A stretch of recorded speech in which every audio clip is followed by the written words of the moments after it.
নমস্কার, নন্দিনীর গল্পকথায় সবাইকে স্বাগত। শুরু করছি শ্রী বিভূতিভূষণ বন্দ্যোপাধ্যায়ের লেখা আ-মাটির ভেঁপুর পঞ্চম পর্ব। পুরো পর্বটি শোনার অনুরোধ রইল। আশা রাখছি আপনাদের ভালো লাগবে। পর্ব 13, হলুদ বনে বনে। গ্রামের বারোয়ারি চড়ক পূজার সময় আসিল। গ্রামের বৈদ্যনাথ মজুমদার চাঁদার খাতা হাতে বাড়ি বাড়ি চাঁদা আদায় করিতে আসিলেন। হরিহর বলিল, না খুড়ো, এবার 1 টাকা চাঁদা ধরাটা অন্যায্য হয়েছে।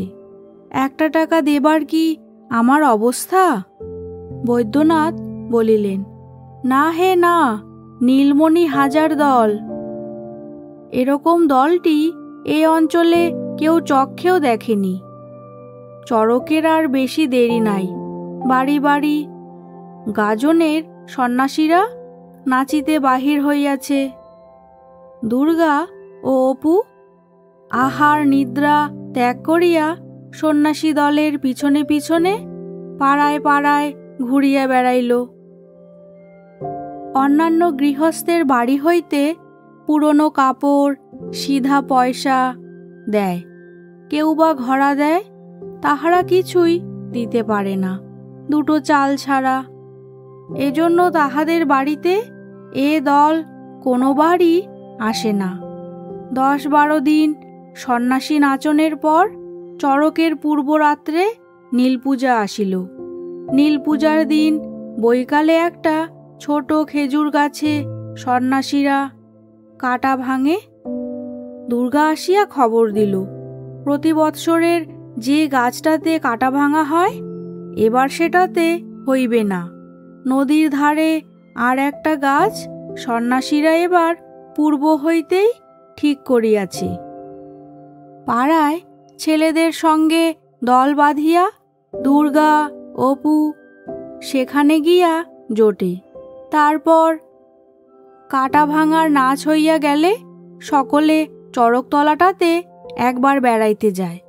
খেজুরের ডাল দিয়া নীলপূজার মণ্ডপ ঘিরিয়াছে।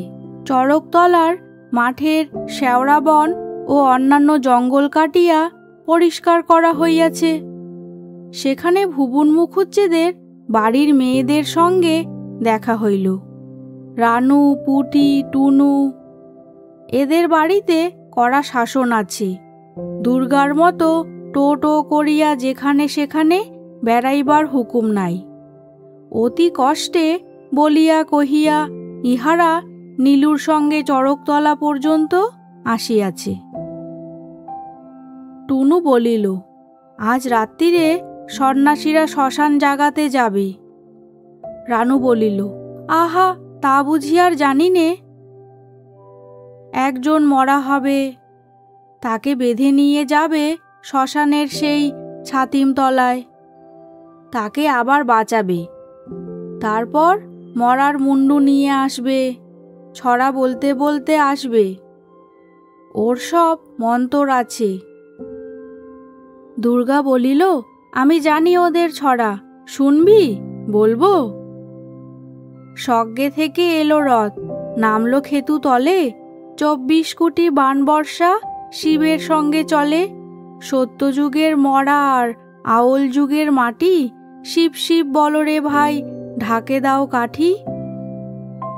পরে হাসিয়া বলে, কেমন চমৎকার, এবার গোষ্ঠবিহারের পুতুল হয়েছে নীলুদা।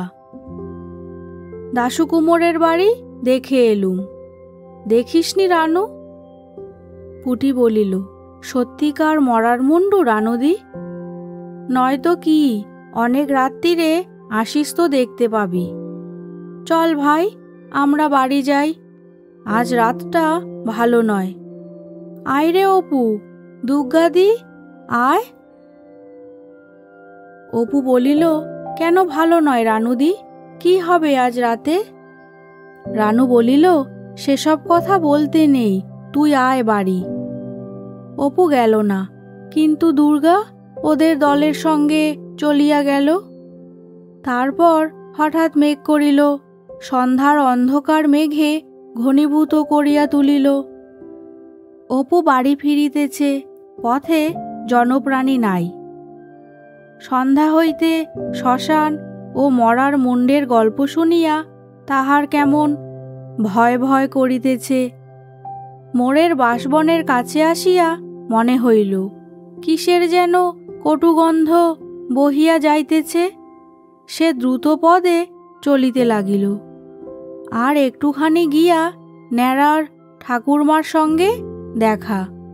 ন্যাড়ার ঠাকুরমা নীল পূজার নৈবেদ্য হাতে চড়কতলায় পূজা দিতে যাইতেছে।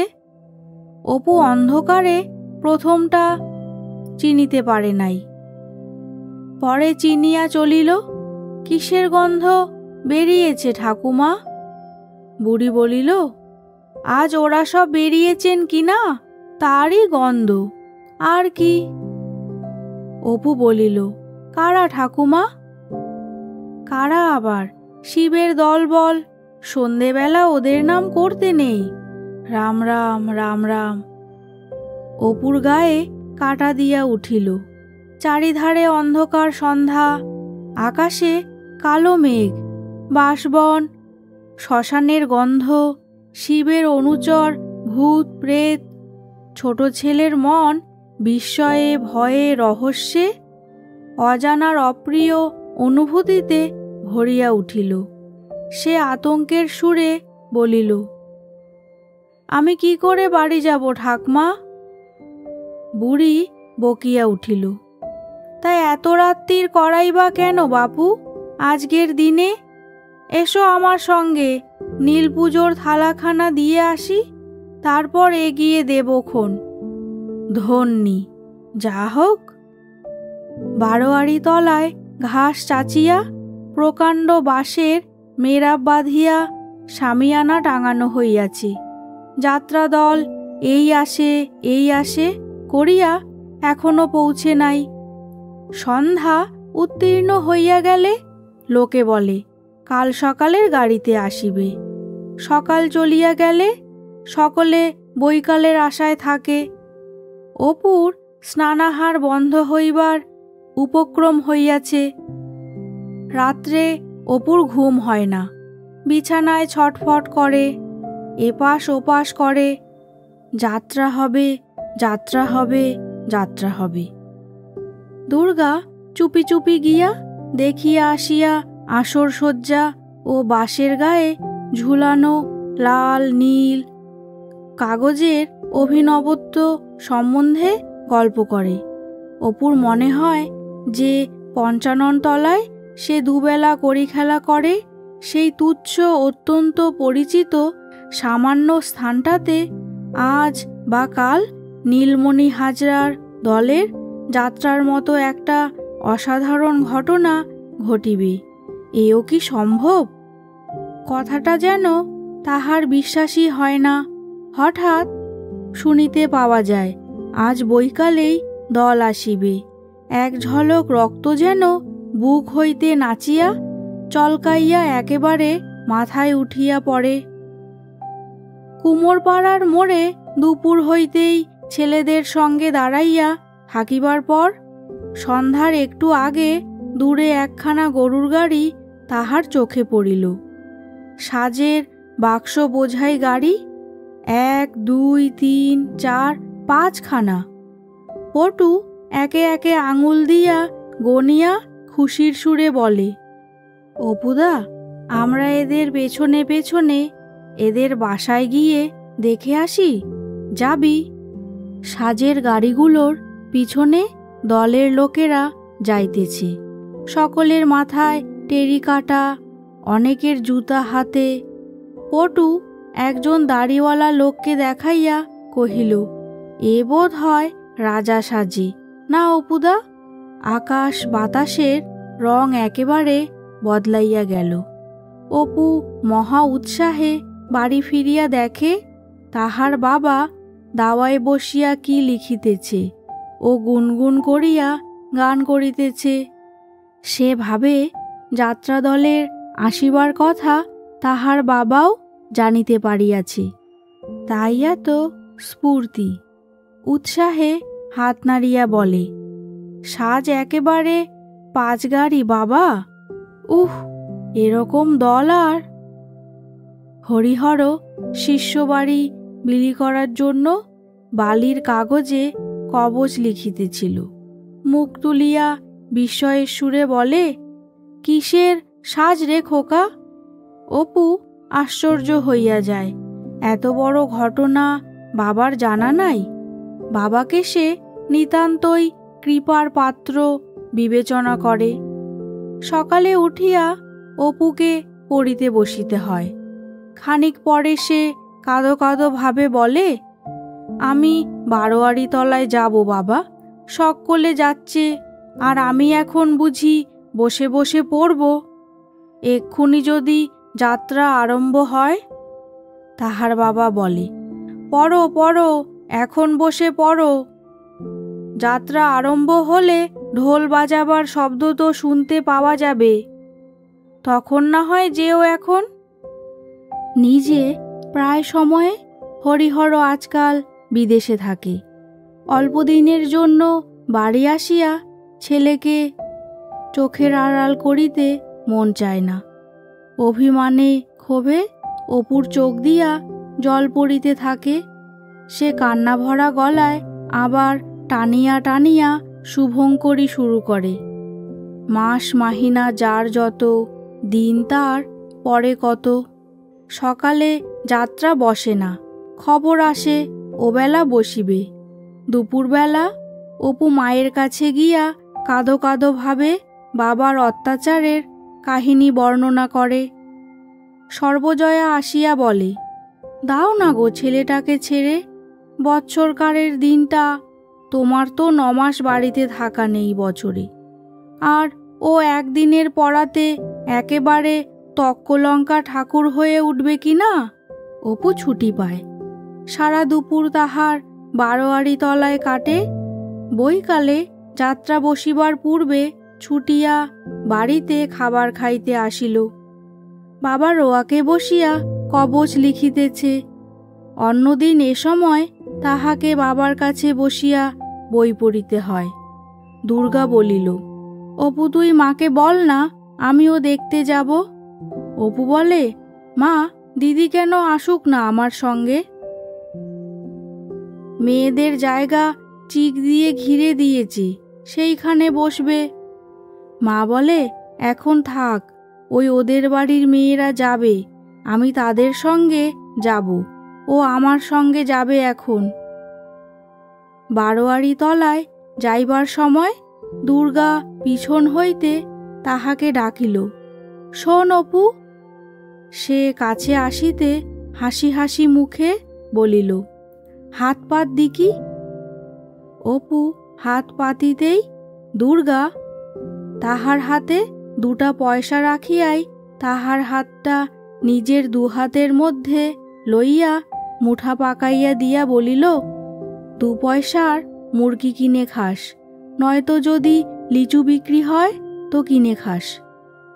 ইহার দিন 7 পূর্বে একদিন অপু আসিয়া চুপি চুপি দিদিকে জিজ্ঞাসা করিয়াছিল, তোর পুতুলের বাক্সে পয়সা আছে, একটা দিবি?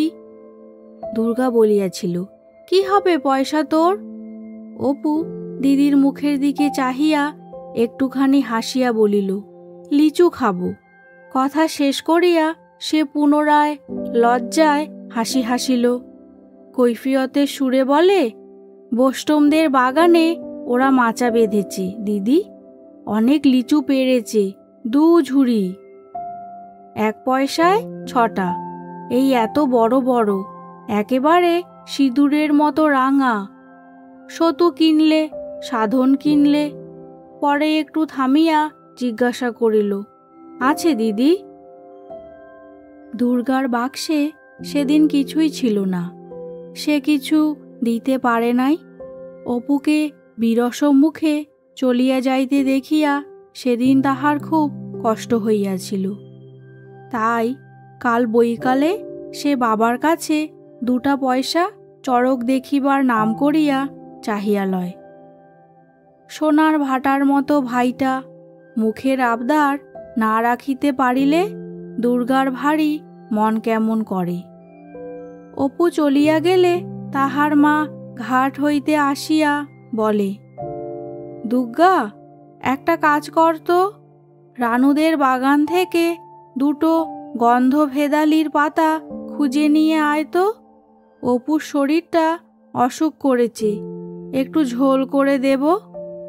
মায়ের কথায় সে এক ছুটে রানুদের বাগানে মানুষ সমান উঁচু ঘন আগাছার জঙ্গলের মধ্যে গন্ধভেদালির পাতা খুঁজিতে খুঁজিতে মনের সুখে মাথা দুলাইয়া পিসিমার মুখ হইতে ছেলেবেলায় শেখা একটা ছড়া আবৃত্তি করে।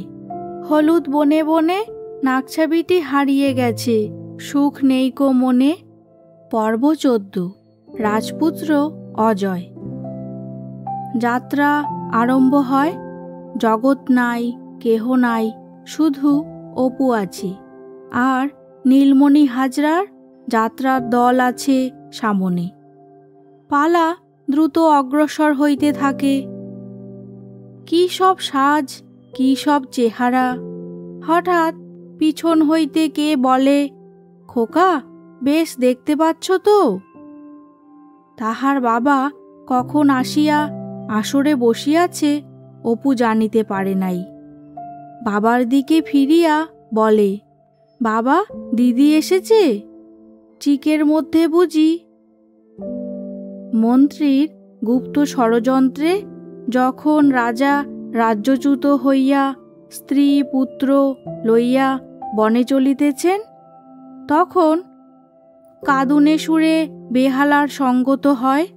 তারপর রাজা করুণ রস বহুক্ষণ জমাইয়া রাখিবার জন্য স্ত্রী পুত্রের হাত ধরিয়া এক এক পা করিয়া থামেন, আর এক এক পা অগ্রসর হইতে থাকেন। সত্যকার জগতে কোনো বনবাস গমোন্নত রাজা নিতান্ত অপ্রকৃতিস্থ না হইলে একদল লোকের সম্মুখে সেরূপ করে না। বিশ্বস্ত রাজ সেনাপতি রাগে এমন কাঁপেন যে মৃগীরোগগ্রস্ত রোগীর পক্ষেও তাহা হিংসার বিষয় হইবার কথা। অপু অপলক চোখে চাহিয়া বসিয়া থাকে, মুগ্ধ বিস্মিত হইয়া যায়। এমন তো সে কখনো দেখে নাই। তারপর কোথায় চলিয়া গিয়াছেন রাজা, কোথায় গিয়াছেন রানী। ঘন নিবিড় বনে শুধু রাজপুত্র অজয় ও রাজকুমারী ইন্দুলেখা ভাই বোনে ঘুরিয়া বেড়ায়। কেহ নাই যে তাহাদের মুখের দিকে চায়, কেহ নাই যে নির্জন বনে তাহাদের পথ দেখাইয়া লইয়া চলে। ছোট ভাইয়ের জন্য ফল আনিতে একটু দূরে চলিয়া যাইয়া ইন্দুলেখা আর ফেরে না। অজয় বনের মধ্যে বোনকে খুঁজিয়া বেড়ায়। তারপর নদীর ধারে হঠাৎ খুঁজিয়া পায় ইন্দুলেখার মৃতদেহ। ক্ষুধার তাড়নায় বিষফল খাইয়া সে মরিয়া গিয়াছে। অজয়ের করুণ গান। কোথা ছেড়ে গেলি এ বন কান্তারে, প্রাণপ্রিয় প্রাণসাথীরে। শুনিয়া অপু এতক্ষণ অপলক চোখে চাহিয়াছিল, আর থাকিতে পারে না, ফুলিয়া ফুলিয়া কাঁদে। কলিঙ্গরাজের সহিত বিচিত্রকেতুর যুদ্ধে তলোয়ার খেলা কি ভীষণ যায়। বুঝি ঝাড়গুলা গুড়া হয়, নয়তো কোনো হতভাগ্য দর্শকের চোখ দুটি বুঝি বিধিয়া যায়। রব ওঠে, ঝাড় সামলে ঝাড় সামলে। কিন্তু অদ্ভুত যুদ্ধ কৌশল সব বাঁচাইয়া চলে। ধন্য বিচিত্রকেতু। মধ্যে অনেকক্ষণ ধরিয়া জুড়ির দীর্ঘ গান ও বেহালার কসরতের সময় অপুকে তাহার বাবা ডাকিয়া বলে, ঘুম পাচ্ছে, বাড়ি যাবে খোকা? ঘুম? সর্বনাশ! না, সে বাড়ি যাইবে না। বাহিরে ডাকিয়া তাহার বাবা বলে, এই দুটো পয়সা রাখো বাবা, কিছু কিনে খেও, আমি বাড়ি গেলাম। অপুর ইচ্ছা হয় সে 1 পয়সার পান কিনিয়া খায়। পানের দোকানের কাছে কিসের অত্যন্ত ভিড় দেখিয়া অগ্রসর হইয়া দেখে, অবাক কাণ্ড! সেনাপতি বিচিত্রকেতু হাতিয়ার বন্ধ অবস্থায় সিগারেট কিনিয়া শো শো টানিতেছেন। তাহাকে ঘিরিয়া রথযাত্রার ভিড়। আবার আশ্চর্যের উপর আশ্চর্য, রাজকুমার অজয় কোথা হইতে আসিয়া বিচিত্রকেতুর কনুইয়ে হাত দিয়া বলিল, 1 পয়সার পান খাওয়াও না কিশোরীদা। রাজপুত্রের প্রতি সেনাপতির বিশ্বস্ততার কোনো নিদর্শন দেখা গেল না। হাত ঝাড়া দিয়া বলিল, যা, অত পয়সা নেই। ওবেলা সাবানখানা যে দুজনে মাখলে আমাকে কি বলেছিলে? রাজপুত্র পুনরায় বলিল, খাওয়াও না কিশোরীদা, আমি বুঝি কখনো কিছু দিইনি তোমাকে। বিচিত্রকেতু হাত ছাড়াইয়া চলিয়া গেল। অপুরই সমবয়সী হইবে, টুকটুকে, বেশ দেখিতে, গানের গলা বড় সুন্দর। অপু মুগ্ধ হইয়া তাহার দিকে চাহিয়া থাকে। বড় ইচ্ছা হয় আলাপ করিতে। হঠাৎ সে কিসের টানে সাহসী হইয়া আগাইয়া যায়। একটু লজ্জার সঙ্গে বলে, পান খাবে? অজয় একটু অবাক হয়, বলে, তুমি খাওয়াবে? নিয়ে এসো না, দুজনে ভাব হইয়া যায়। ভাব বলিলে ভুল হয়, অপু মুগ্ধ অভিভূত হইয়া যায়। ইহাকে সে এতদিন মনে মনে চাহিয়া আসিয়াছে, এই রাজপুত্র অজয়কে, তাহার মায়ের শত রূপকথার কাহিনীর মধ্য দিয়া, শৈশবের শত স্বপ্নময়ী মুগ্ধ কল্পনার ঘোরে তাহার প্রাণ ইহাকেই চাহিয়াছে। এই চোখ, এই মুখ, এই গলার স্বর, ঠিক সে যাহা চায় তাহাই। অজয় জিজ্ঞাসা করে, তোমাদের বাড়ি কোথায় ভাই? আমাকে একজনদের বাড়ি খেতে দিয়েছে, বড্ড বেলায় খেতে দেয়। তোমাদের বাড়ি খায় কে ভাই? খুশিতে অপুর সারা গা রোমাঞ্চিত হইয়া ওঠে। সে বলে, ভাই, আমাদের বাড়িতে একজন খেতে যায়, সে আজ দেখলাম ঢোলক বাজাচ্ছে। তুমি কাল থেকে যেও, আমি এসে ডেকে নিয়ে যাব। ঢোলকওয়ালা না হয় তুমি যে বাড়িতে আগে খেতে সেখানে খাবে। খানিকক্ষণ দুজনে এদিক ওদিক বেড়াইবার পর অজয় বলে, আমি যাই ভাই, শেষ সিনে আমার গান আছে। শেষ রাত্রের দিকে যাত্রা ভাঙিলে অপু বাড়ি ফেরে। পথে আসিতে আসিতে যে যেখানে কথা বলে তাহার মনে হয় যাত্রা একটো হইতেছে। দিদি জাগিয়া জিজ্ঞাসা করে, ও অপু, কেমন যাত্রা শুনলি? অপুর মনে হয় গভীর জনশূন্য বনের মধ্যে রাজকুমারী ইন্দুলেখা কি বলিয়া উঠিল। কিসের যে ঘোর তাহাকে পাইয়া বসিয়াছে। মহা খুশির সহিত সে বলে, অজয় যে সেজেছিল, মা, কাল থেকে সে আমাদের বাড়ি খেতে আসবে। তাহার মা বলে, দুজন খাবে নাকি? দুজনকে কোত্থেকে? অপু বলে, তা না হয় একজন চলে যাবে, শুধু অজয় খাবে। দুর্গা বলে, বল না, কেমন যাত্রা রে অপু? এমন কখনো দেখিনি। কেমন গান করলে যখন সেই রাজকন্যে মরে গেল। অপু তো রাত্রে ঘুমের ঘোরে চারিধারে যেন বেহালার সঙ্গীত শোনে। একটু বেলায় তাহার ঘুম ভাঙে। শেষ রাত্রে ঘুমাইয়াছে, তাও তৃপ্তির সঙ্গে ঘুমায় নাই। সূর্যের তীক্ষ্ণ আলোয় চোখে যেন সূচ বিঁধে। চোখে জল দিলে জ্বালা করে, কিন্তু তাহার কানে একটা বেহালা, ঢোল, মন্দিরার ঐকতান যেন তখনও বাজিতেছে। তখনও যেন সে যাত্রার আসরেই বসিয়া আছে। ঘাটের পথে যাইতে পাড়ার মেয়েরা কথা বলিতে বলিতে যাইতেছে।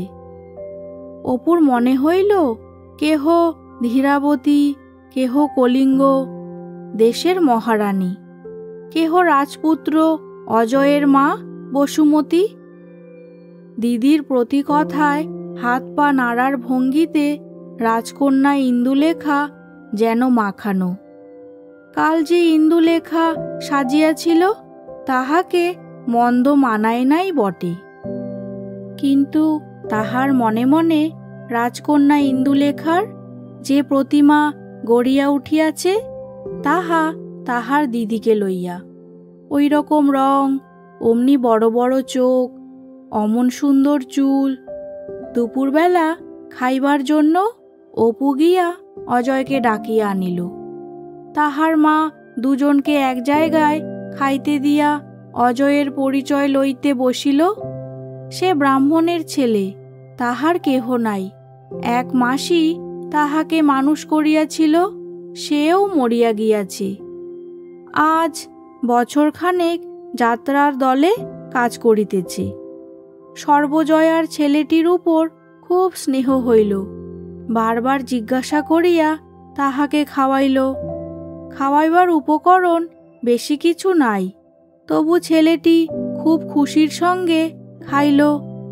তাহার পর দুর্গা মাকে চুপি চুপি বলিল, মা, ওকে সেই কালকের গানটা গাইতে বলো না। সেই কোথা ছেড়ে গেলি এ বন কান্তারে, প্রাণপ্রিয় প্রাণসাথী রে। অজয় গলা ছাড়িয়া গানটি গাহিল। অপু মুগ্ধ হইয়া গেল। সর্বজয়ার চোখের পাতা ভিজিয়া আসিল। আহা, এমন ছেলের মা নাই। তাহার পর সে আরও গান গাহিল। সর্বজয়া বলিল, বিকেলে মুড়ি ভাজব, তখন এসে অবিশ্বাসী করে মুড়ি খেয়ে যেও। লজ্জা করো না যেন, যখন খুশি আসবে, আপনার বাড়ির মতো, বুঝলে। অপু তাহাকে সঙ্গে করিয়া নদীর দিকে বেড়াইতে গেল। সেখানে অজয় বলিল, ভাই, তোমার তো গলা বড় মিষ্টি, একটা গান গাও না। অপুর খুব ইচ্ছা হইল ইহার কাছে গান গাহিয়া সে বাহাদুরি লইবে, কিন্তু বড় ভয় করে। এ একজন যাত্রা দলের ছেলে, এর কাছে তার গান গাওয়া। নদীর ধারে বড় শিমুল গাছটার তলায় চলাচলতির পথ হইতে কিছু দূরে বাঁশঝোপের আড়ালে দুজনে বসে। অপু অনেক কষ্টে লজ্জা কাটাইয়া একটা গান ধরে। শ্রীচরণে ভার একবার গা তোলো হে অনন্ত, দাশুরায়ের পাঁচালীর গান। বাবার মুখে শুনিয়া সে লিখিয়া লইয়াছে। অজয় অবাক হইয়া যায়, বলে, তোমার এমন গলা ভাই, তা তুমি গান শেখো না কেন? আর একটা গান গাও। অপু উৎসাহিত হইয়া আর একটা ধরে। খেয়ার আসে বসে রে মন, ডুবলো বেলা খেয়ার ধারে। তাহার দিদি কোথা হইতে শিখিয়া আসিয়া গাহিত। সুরটা বড় ভালো লাগায় অপু তাহার কাছ হইতে শিখিয়া লইয়াছিল। বাড়িতে কেহ না থাকিলে মাঝে মাঝে গানটা তাহারা দুজনে গাহিয়া থাকে। গানটা শেষ হইলে অজয় প্রশংসায় উচ্ছ্বসিত হইয়া উঠিল। বলিল, এমন গলা থাকলে যে কোনো দলে ঢুকলে 15 টাকা করে মাইনে সেধে দেবে, বলছি তোমায়।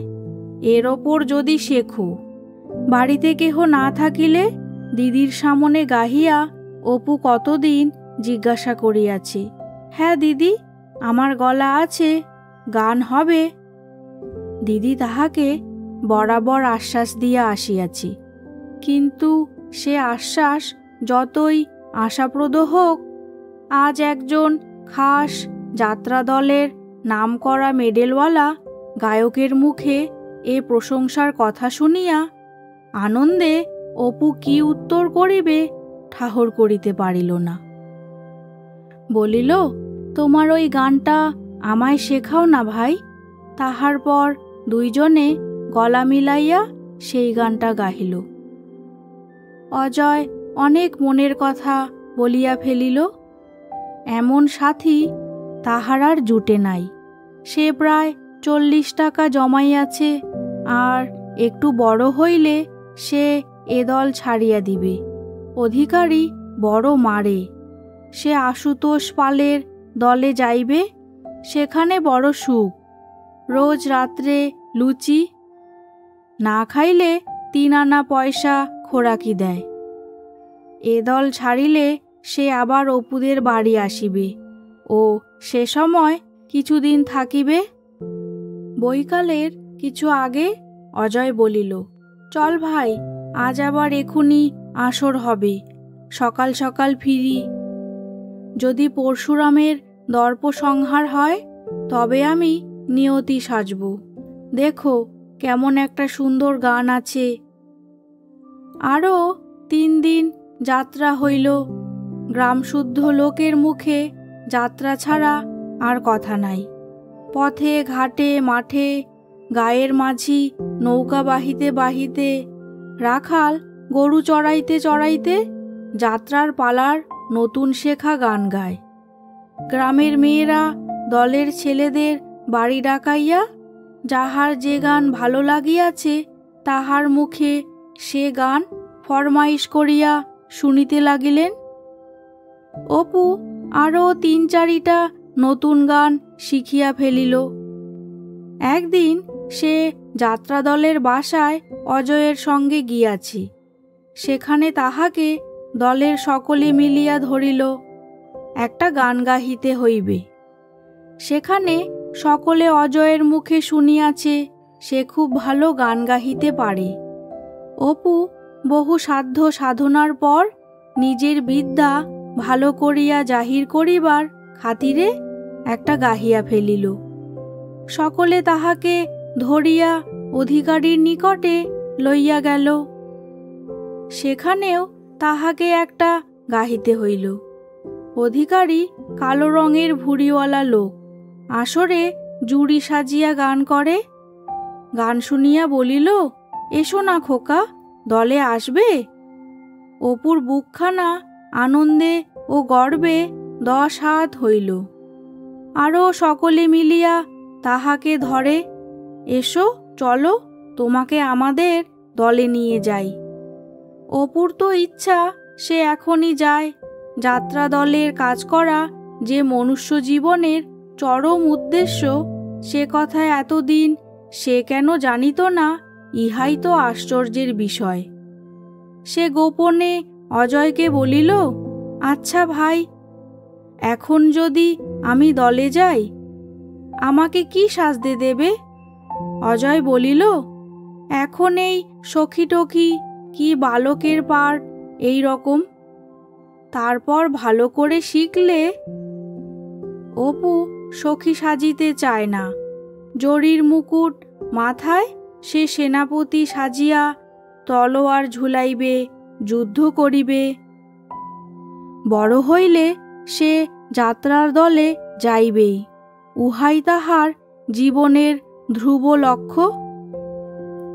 দিন 5 পরে যাত্রা দলের গাওনা শেষ হইয়া গেল। তাহারা রওনা হইল। অজয় বাড়ির ছেলের মতো যখন তখন আসিত যাইত। এই কয়দিন সে অপুরই আর এক ভাই হইয়া পড়িয়াছিল। অপুরই বয়সী ছোট ছেলে, সংসারে কেহ নাই। শুনিয়া সর্বজয়া তাহাকে এ কয়দিন অপুর মতো যত্ন করিয়াছে। দুর্গাও তাহাকে আপন ভাইয়ের চোখে দেখিয়াছে। তাহার কাছে গান শিখিয়া লইয়াছে, কত গল্প শুনাইয়াছে, তাহার পিসিমার কথা বলিয়াছে। 3 জনে মিলিয়া উঠানে বড় ঘর আঁকিয়া গঙ্গা যমুনা খেলিয়াছে। খাইবার সময় জোর করিয়া বেশি খাইতে বাধ্য করিয়াছে। যাত্রা দলে থাকে, কোথায় শোয় কি খায়, কে কোথায় দেখে, তাহা বলিবার কেহ নাই। যাইবার সময় সে হঠাৎ পুটলি খুলিয়া কষ্টে সঞ্চিত 5টি টাকা বাহির করিয়া সর্বজয়ার হাতে দিতে গেল। একটু লজ্জার সুরে বলিল, এই 5টা টাকা দিয়ে দিদির বিয়ের সময় একখানা ভালো কাপড়। সর্বজয়া বলিল, না বাবা না, তুমি মুখে বললে এই খুব হলো, টাকা দিতে হবে না, তোমার এখন টাকার কত দরকার, বিয়ে থাওয়া করে সংসারী হতে হবে। তবু সে কিছুতেই ছাড়ে না। অনেক বুঝাইয়া তবে তাহাকে নিরস্ত করিতে হইল। সকলে বাড়ির দরজার সামনে খানিকটা পথ তাহাকে আগাইয়া দিতে আসিল। যাইবার সময় সে বারবার বলিয়া গেল, দিদির বিয়ের সময় অবশ্য করিয়া যেন তাহাকে পত্র দেওয়া হয়। গাবতলার ছায়ায় তাহার সুকুমার বালক মূর্তি ভাটশেওড়া ঝোপের আড়ালে অদৃশ্য হইয়া গেল। হঠাৎ সর্বজয়ার মনে হইল, বড্ড ছেলে মানুষ, আহা এই বয়সে বেরিয়েছে নিজের রোজগার নিজে করতে। অপুর আমার যদি, উফ মাগো। পর্ব 15। খয়ের ভেজা কালী। প্রথম প্রথম যখন হরিহর কাশী হইতে আসিল, তখন সকলে বলিত তাহার ভবিষ্যৎ বড় উজ্জ্বল। এ অঞ্চলে ওরকম বিদ্যা শিখিয়া কেহ আসে নাই। তাহার বিদ্যার সুখ্যাতি সকলের মুখে ছিল। সকলে বলিত সে এইবার একটা কিছু করিবে। সর্বজয়াও ভাবিত শীঘ্রই উহারা তাহার স্বামীকে ডাকাইয়া একটা ভালো চাকুরি দিবে। কাহারা চাকুরি দেয় সে সম্বন্ধে তাহার ধারণা ছিল কুয়াশাচ্ছন্ন, সমুদ্র বক্ষের মতো অস্পষ্ট।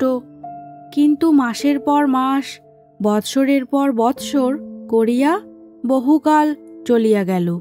ঘরের পোকা কাটা কপাট দিন দিন আরও জীর্ণ হইতে চলিল। কড়িকাঠ আরও ঝুলিয়া পড়িতে চাহিল। আগে যাও বা ছিল তাও আর সব থাকিতেছে না। তবুও সে একেবারে আশা ছাড়ে নাই। হরিহর বিদেশ হইতে আসিয়া প্রতিবারই একটা একটা আশার কথা এমনভাবে বলে যেন সব ঠিকঠাক, অল্পমাত্র বিলম্ব আছে। অবস্থা ফিরিল বলিয়া, কিন্তু হয় কই। হরিহর বাড়ি হইতে গিয়াছে প্রায় 2-3 মাস। টাকা কড়ি খরচপত্র অনেক দিন পাঠায় নাই। দুর্গা অসুখে ভুগিতেছে একটু বেশি। খায় দায় অসুখ হয়, 2 দিন একটু ভালো থাকে, হঠাৎ একদিন আবার হয়। দুর্গা একটা ছোট্ট মানকচু কোথা হইতে জোগাড় করিয়া আনিয়া রান্নাঘরে ধর্না দিয়া বসিয়া থাকে। তাহার মা বলে, তোর হলো কি দুর্গা, আজ কি বলে ভাত খাবি? কাল সন্ধেবেলাও তো জ্বর এসেছে। দুর্গা বলে, তা হোক মা, সে জ্বর বুঝি? একটু তো মোটে শীত করল, তুমি এই মানকচুটা ভাতে দিয়ে 2টো ভাত। তাহার মা বলে, অসুখ হয়ে তোর খাই খাই বড্ড বেড়েছে। আজ আর কাল ভালো যদি থাকিস তো পরশু বরং দেব। অনেক কাকুতি মিনতির পর না পারিয়া শেষে দুর্গা মানকচু তুলিয়া রাখিয়া দেয়। খানিকটা চুপ করিয়া বসিয়া থাকে। আপন মনে বলে, আজ খুব ভালো আছি, আজ আর জ্বর আসবে না আমার। ও বেলা 2খানা রুটি আর আলু ভাজা খাবো। একটু পরেই হাই ওঠে। সে জানে ইহা জ্বর আসার পূর্ব লক্ষণ। তবুও সে মনকে বুঝায়, হাই উঠুক, এমনি তো কত হাই ওঠে, জ্বর আর আসিবে না। ক্রমে শীত করে, রৌদ্রে গিয়া বসিতে ইচ্ছা হয়। সে লুকাইয়া গিয়া রৌদ্রে বসে, পাছে মা টের পায়। তাহার মন হু হু করে, ভাবে জ্বর জ্বর ভেবে এরকম হচ্ছে, সত্যি সত্যি জ্বর হয়নি। রাঙা রোদ শ্যাওলা ধরা ভাঙা পাঁচিলের গায়ে গিয়া পড়ে, বৈকালের ছায়া ঘন হয়। দুর্গার মনে হয় অন্য মনস্ক হইয়া থাকিলে জ্বর চলিয়া যাইবে। অপুকে বলে, বস দিকি একটু আমার কাছে, গল্প করি। গল্প ভালো করিয়া শেষ হইতে না হইতে দুর্গা জ্বরের ধমকে আর বসিতে পারে না, উঠিয়া ঘরের মধ্যে কাঁথামুড়ি দিয়া শোয়। আজকাল বাবা বাড়ি নাই, অপুকে আর খুঁজিয়া মেলা দায়। বই দপ্তরে ঘুণ ধরিবার জোগাড় হইয়াছে। সকালে সেই যে এক পুটুলি কড়ি লইয়া বাহির হয়, আর ফেরে একেবারে দুপুর ঘুরিয়া গেলে খাইবার সময়।